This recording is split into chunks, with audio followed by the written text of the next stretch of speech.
Good morning, happy birthday to you, even if it's not your real birthday, but we do have some people whose real birthday is today, although I've forgotten to copy their names to remind myself, so let's just try and remember. Yeah, luckily there's only 3 of them and it should be easy, so I think it's Sonja, Claire and Xia, or Xina, not quite sure.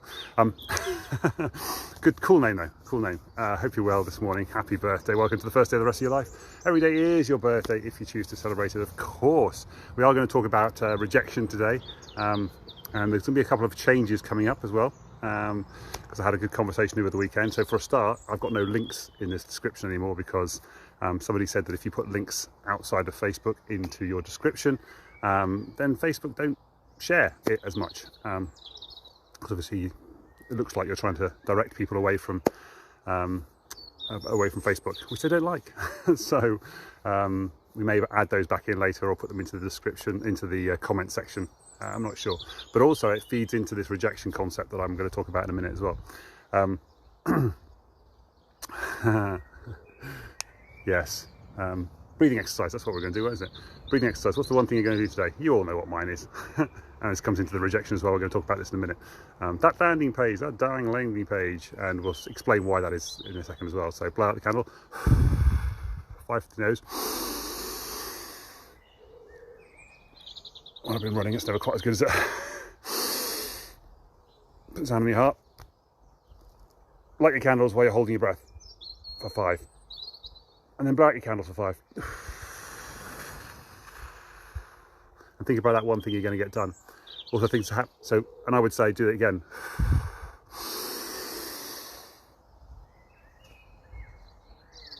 While you're thinking about something positive. Wishing yourself a happy birthday, wishing those other people a happy birthday. Wishing some positive thoughts out to the people in your world, in your life. Hello viewer, by the way, there's a viewer on there. I can't see who the viewer is, but hello to you. Feel free to comment below and let me know where you're watching from, by the way, if you're a viewer or if you're a replay viewer. That'd be very cool as well. Yes, so we're going to talk about rejections, my fear of rejection. This is something I just figured out this morning, really, weirdly enough. Had a bit of a panic attack going on this morning. It wasn't a panic attack, it was more like an anxiety attack. Panic attack is a bit more extreme than an anxiety. They talk about as well about I don't need to look into this a little bit more. I remember looking it up, the difference between a panic attack and an anxiety attack. They're mostly the same thing. Although I've experienced both an anxiety attack and a panic attack, so this was definitely more of a an anxiety attack rather than a panic attack. But it might just be that it feeds into eventually. This was an anxiety attack though. I could feel my heart rate racing.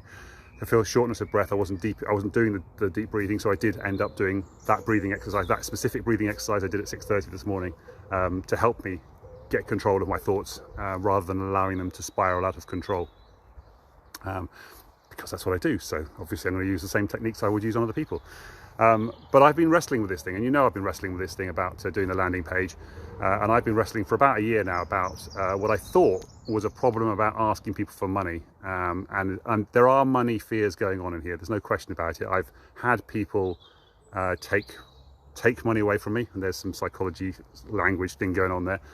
Take money away from me and then not deliver on the promises that they made. So they said, you pay me this and I'll give you this. And even in some cases, there's, I'll guarantee you'll get this outcome. And then when that outcome didn't come, or the thing that they promised didn't come, I went, well, what happened? And they went, well, you didn't do whatever you were supposed to do, or you didn't do the things that were required. Even though they were the ones making the promises in the first place. And the reason I bought into them was because they were making the promises, and the reason I bought into them was because of the guarantees. That was the whole reason. It's like, I know I've got problems, I need some help with this thing. You're promising me this golden egg that's going to solve my problem and get me to the promised land, as it were. And then when they didn't, they then blamed it back on me. Now this feeds into this rejection thing that I just had this massive realization this morning. So I always thought it was a money thing.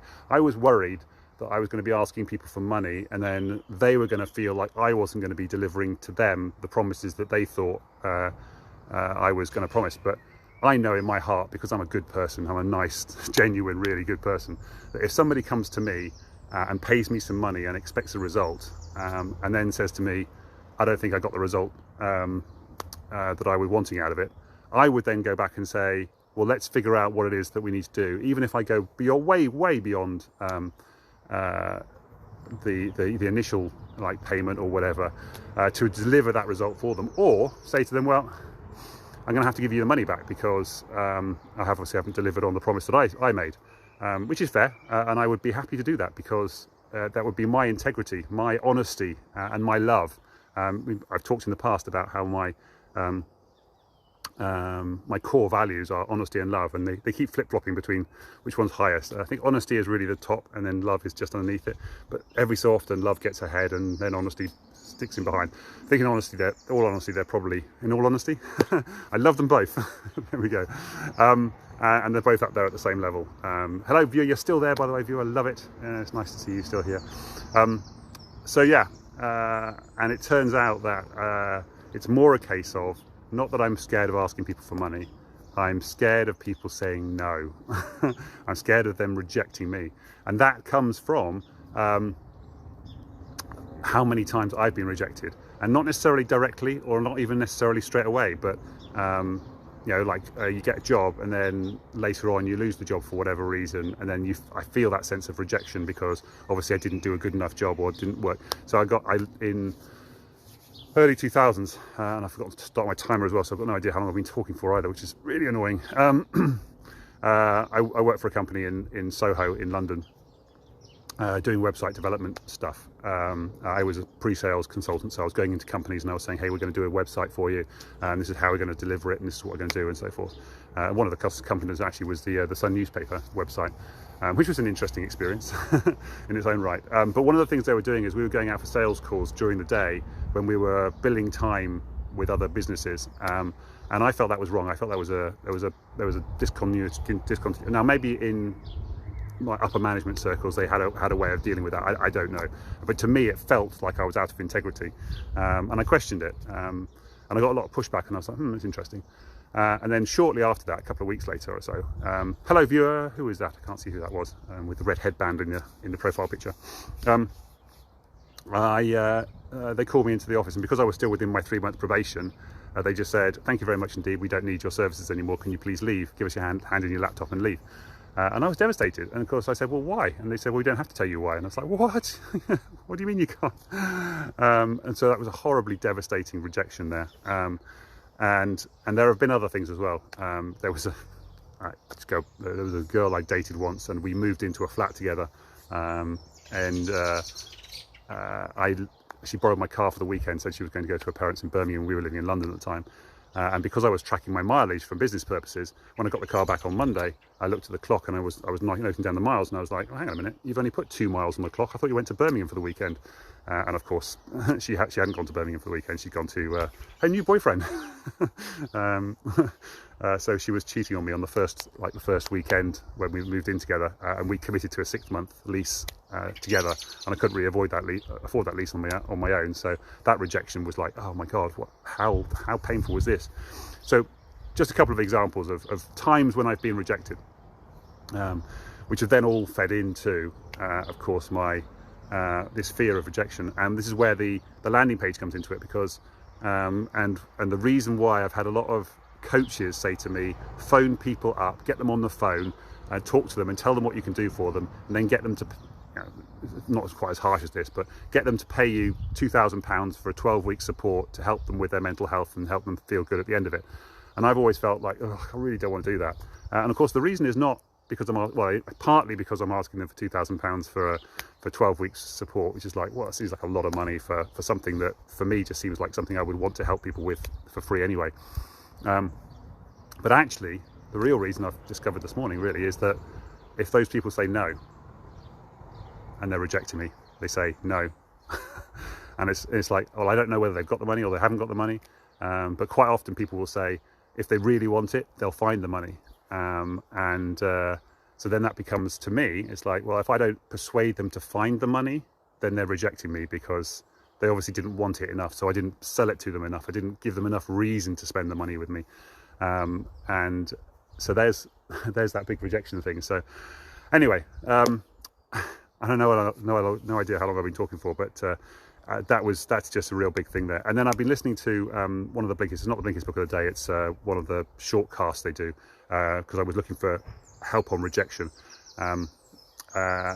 and there was a guy who did a TED talk as well. So I listened to a TED talk this morning from a black guy who was described at school as a black guy who acts like he's white. So it's quite interesting as well. And he wanted to be an NFL player, but then he injured himself and he couldn't be.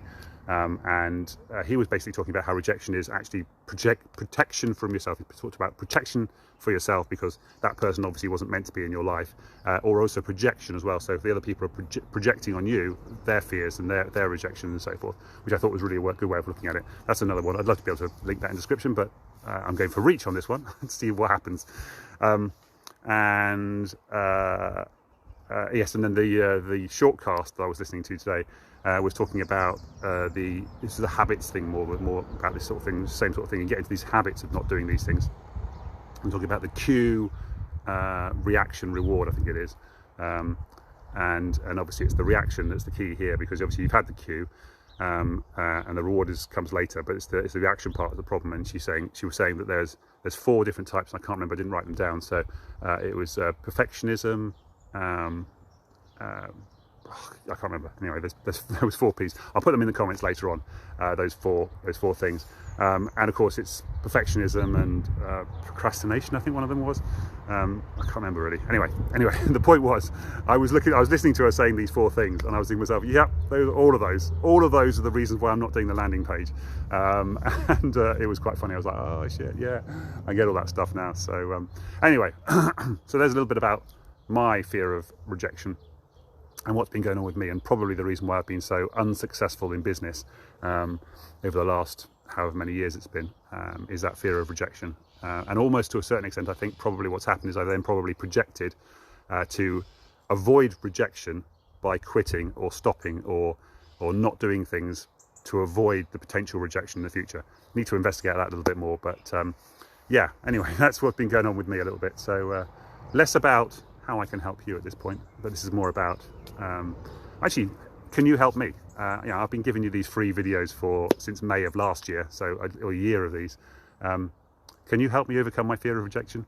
Normally what I would do to say to people is, in order to overcome these problems in this neural pathway, because this is just a neural pathway in my head that's become wired and concreted in place, and I'm just doing automatically going the easy route. Actually, I was just walking over here and I was thinking the same thing. I need to break up that concrete path and build a new path in a different direction. And normally what I would say to people is find a way to prove to yourself that you can do the thing, and then just go and repeat it on a regular basis to prove that you can do it. Find the good in your life, then look for that, and then focus on the good and so forth.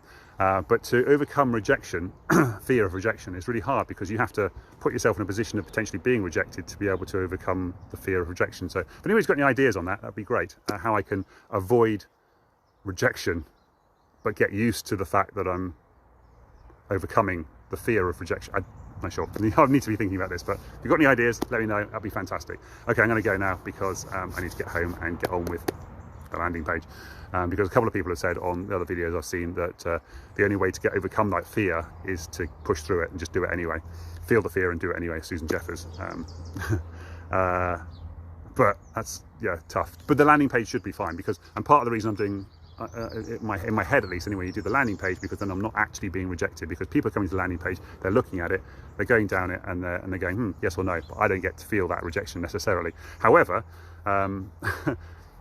this feeds into it a little bit. I have noticed, for example, like statistics, like how many people have visited your page. So on my website, there's a page for like my how to solve the Rubik's Cube thing, for example. And I noticed somebody said the other day how many people have landed on that page, and I was like, I'm not sure. And I went and had a look, and it was something like 211 clicks or something. So that means that 211 people have gone to my landing page for how to solve the Rubik's Cube. And presumably they were thinking, oh, I'll be interested in learning how to solve the Rubik's Cube. And then they've got there and they've gone, no, I've decided not to. So that means 211 rejections, effectively. That's what I felt when I saw that. I was like, oh my God. But imagine if 211 people had actually bought the course at £20 or something. That would be a huge chunk of money. That would be so helpful for me right now. So yeah, anyway, if you've got any ideas, let me know. That'd be great. I know I've been talking for at least 9 minutes because I looked at the clock and it was 8:30 when I first started. So this could be one of those gone over 15 minutes things, and I don't like editing those for Instagram. So, but what I figured out now, of course, is I can go onto Instagram, do a short version of it, and then say the rest is on YouTube. Anyway, okay, this is some of the stuff that I'm going to be changing as well in the future. because I was talking to Lady Jackie over the weekend, and she was saying create a group. So I've got a Facebook group, by the way. If you want to go to facebook.com/groups/find your fire community and go and join me in there. These videos will start moving into the groups thing, and then I'll be taking chunks of those, or bits of these videos, and then posting them on social media to encourage people to come and join my free group. And then obviously we can do our Kickstarters and so forth and everything from there. So try and get into this whole making money flow thing. Okay, take care guys, bye for now, love you all. Mwah. Send love out into the world, and don't reject people. So a really interesting video this morning about a girl who set herself up on Tinder as a man and was surprised at how few matches she got. What a surprise. Us men are not surprised about that at all. And then even when she got matches, how none of the women actually replied to the conversations. What a shocker. Us men know all about that, because we have to push through hundreds and hundreds and hundreds of rejections, of failures, of trying to find somebody who's actually going to talk to us on Tinder, somebody who's going to respond to us. And then we see on social media all these women saying, oh my God, I'm just flooded with all these messages, and I get so many sleazy men, and I get so many dick pics and everything. And we're sitting there going, my message box is just completely empty. The continuity is really weird, and so we're just looking at it going, we're just being rejected, and yet women seem to be inundated. It's like there's a discontinuity there anyway. Okay, anyway, take care guys, love you all, and bye for now. Thanks for your support.